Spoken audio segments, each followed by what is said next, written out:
从前，在森林的深处，有一朵叫小笑的花朵，它的花瓣是明亮的黄色，中间有一圈柔软的绿色花蕊。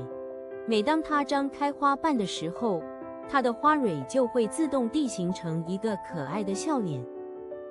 有一天，森林里的动物们都在为一场大雨而烦恼，雨水把小路都淹没了，树叶上满是水珠，连鸟儿们的鸟窝都被雨水浸湿了。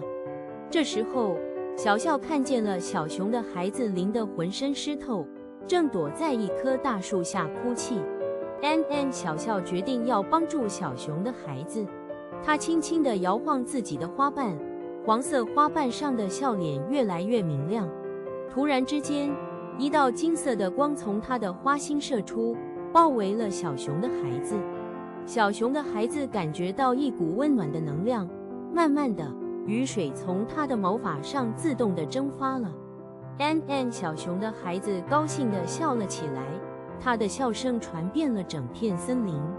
森林里的其他动物们听到了笑声，都好奇地跑过来看见发生了什么事。当他们看到小笑时，大家都被他的笑容吸引住了。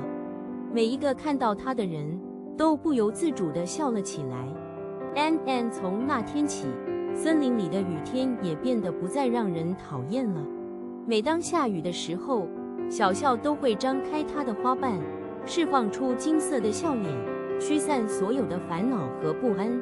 森林里的动物们都知道，只要小笑在，森林就永远充满了快乐和温暖。